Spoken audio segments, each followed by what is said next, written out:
Campbell and Wendy from Speedwell, this is your second two-handed Hobart. What's different about this year's race versus last year? We're prepared. Yeah, for us personally, we're better prepared. But weather-wise, it's so much more complex this year. Nothing's agreeing yet. I mean, it's still far out, but there's so many factors that are going to play into what happens. I think it's going to be a very, very tactical race this year, positioning yourself in the right place for the troughs and everything that comes through. And I think Bass Strait might be a bit nastier for us this year. I mean, I think the bigger boats will probably be through before it gets really horrible. But at the moment, it's not looking too pleasant for us. But it could be heavy downwind, which at the moment is not too good for us. But who knows? Lot can change. Yeah, still a few days out. So that's pretty interesting, isn't it? Like a heavy downwind race is pretty good for the crew boats because most of them will go pretty fast, get there pretty quick. Two-handed, would you rather have it heavy downwind or heavy on the nose? Heavy on the nose. We're a Beneteau. We are full of furniture, and the boat loves upwind. And some of these newer designs, like the Sunfast, of which there are 5, will really, we think, struggle, and the lighter boats will struggle in a big seaway, whereas Speed will. Last year in the Cabbage Tree race, we just knuckled down and literally sailed out and around the outside of everyone and came in ahead of boats that should have been ahead of us and won that race. So we love a bit of blow. Plus, Wendy is really good at driving upwind, and I'm really good at sleeping when we're going upwind, so it's a great combination. It does work, doesn't it? Yeah, and I think heavy upwind's better for us because of the rating on Beneteau, but also heavy downwind, we have to steer. You can't trust our auto helm, and even heavy upwind, but at least heavy upwind, you can sit down and relax a little bit, where heavy downwind, you don't have that relaxation time, and it's it's not stressful, it's just full on. Yeah. But I would also, in our favour, suggest that we're both, to talk ourselves up or talk Wendy up, we're both good downwind drivers, and I think especially a lot of the crews that are doing this for the first year in the two-handers, they are going to get tired quickly, and they're learning about their boats, particularly a lot of boats that have been launched for this race, whereas A, we know our boat well, and B, we both have done massive mileage, and whereas I can drive at 80% speed with half my brain switched off just on muscle memory, and I think after 15 hours of doing that actually becomes really important. So that raises a really interesting point, which is time on the water. And there's a lot of preparation when there's just 2 of you. There's a lot of preparation to get a boat ready for Hobart. There's a hell of a lot more when there's just 2 of you to do it. So it's balancing that juggle of time on the water, time getting the boat prepared. How are you guys feeling on that equation for this year's race? Well, we're a lot further ahead because this is our 3rd year to prepare because we had the year when we were all ready and it didn't happen. We've got some great shore team. We've got Brett Philby who just comes down and says, "Oh, you need to do this on the boat." You kept the shore team quiet. I know. He just comes down and does it. Monsieur le préparateur. He is. Prepares our boat. He's epic. He is awesome, and he does stuff. And also my dad, the owner of the boat, Dad comes down and just goes, "Oh, I forgot about," and then he pulls something out you didn't know about that was going to sink the boat that he forgot to tell you he took out, and then he fixes it. Yeah, and then Campbell's wife Mel did all the food prep for us last year because I can't cook to save my life. So we've had all these people behind us that I think, as any part of a good team, is so important. And Jules and Kate, who are emotional support for Wendo. Yeah, I needed to put up with Campbell. Sorry.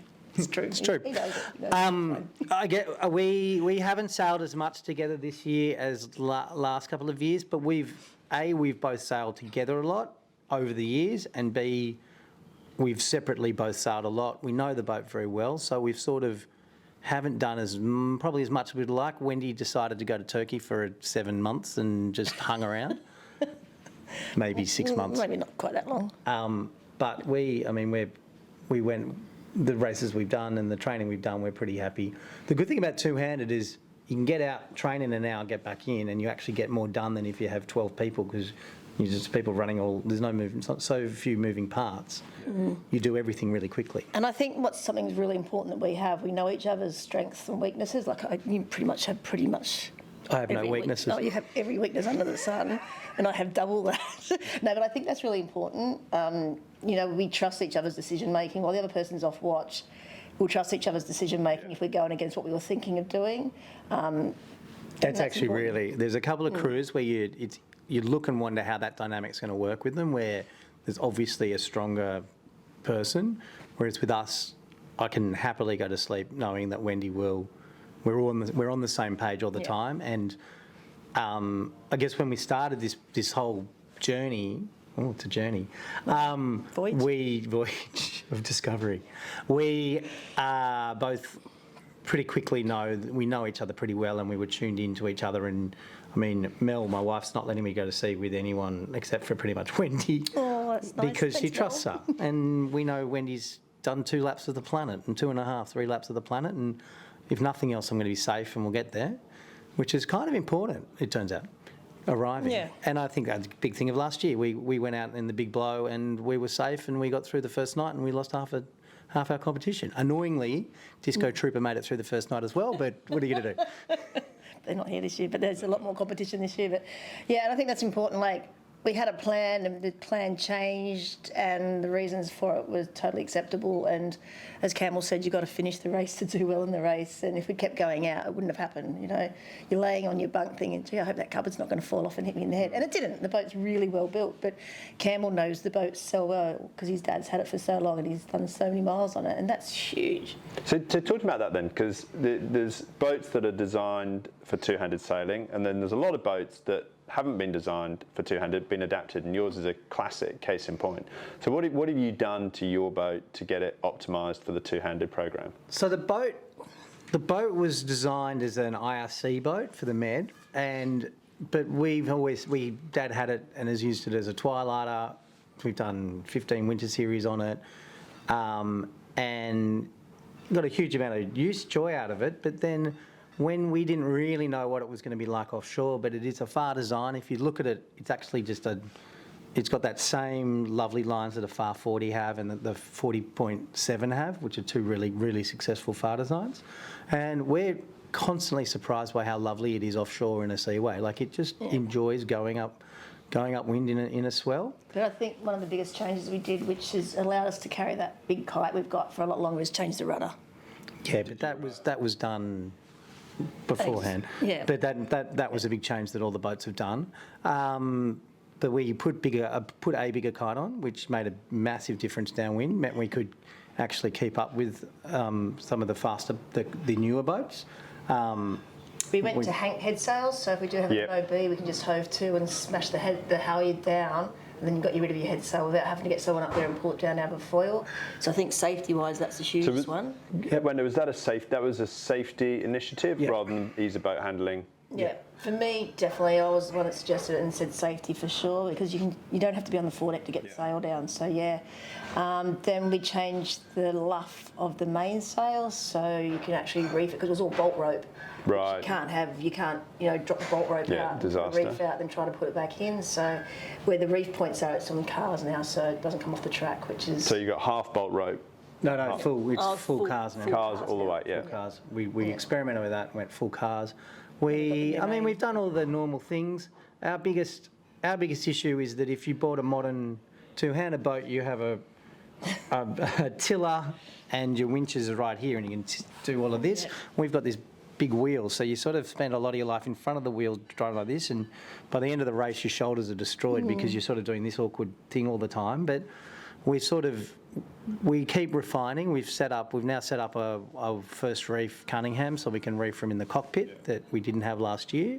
We're just changing our tack line system just to make it easier to drop the kite in a rush. We do lots of safety stuff. So as soon as the kite is in the air, the lazy sheet comes through the letterbox into a snatch block, so that when I fall in, don't say that. Jesus. If I fall in, Wendy can get the spinnaker down within sort of 2 or 3 minutes, and we're at a point now where we can drop a kite as quick as a crewed boat can, which is pretty reassuring, because the first time we went out, we went out in 20 knots, put a kite up. I didn't clip the bag on. The bag went over the side. We tried to drop the spinnaker. We put on the spinnaker. And half an hour later, we couldn't find the spinnaker bag, and that was at Bradley's Head. And I remember looking at Wendy going, well, maybe we've got a bit on here. A lot has changed since then. Practice makes perfect. That was 3 years ago, right? Yeah, and as you'd realise, you've got to stick with your formula of what works. You can't just change your plan in a nanosecond like you can do with a fully crewed. You've got to take that little bit of time and just go, have you done this? Have you done that step, this step, that step? You have to, because when we haven't, start of last Hobart. Yeah, things go wrong. So We don't talk about the start of we don't last talk Hobart. about that, yeah. But I think that's one of the good things, though, is when you're two-handed, you have to get over that. You can't hold grudges and go, God, we just stuffed up the start there, rah-de-rah-de-rah. You've got to go, okay, yeah, pissed off, annoyed, over that now, time to move on. Oh, I just swore, terrible.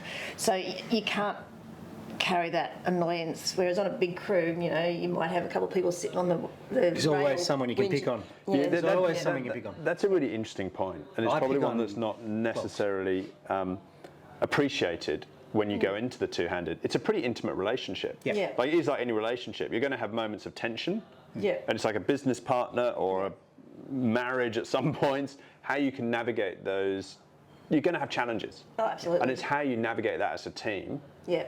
that determines how strong your team will be. We got to Storm Bay important. last year and ran out of wind and were almost in touch with you guys, and you guys were sort of at the top of Storm Bay and got through, and we were at the bottom of Storm Bay and stopped, and about 2 hours, and you're watching the tracker and Crux is coming down the coast in pressure.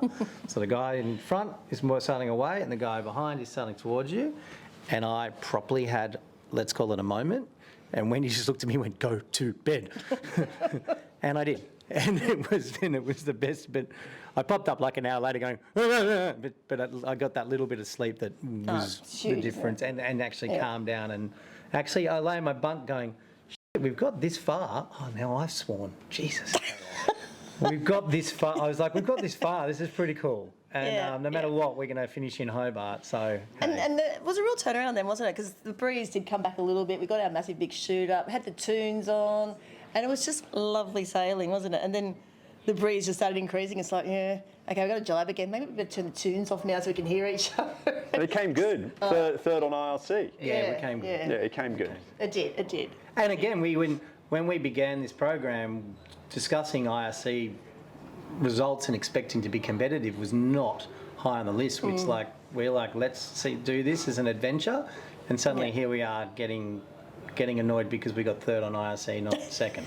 Well, look, guys, really valuable to get your insights. Thank you very much, and all the best for this year's race. Thank you, we'll miss you. Yeah, don't worry, I'm missing it too. Okay.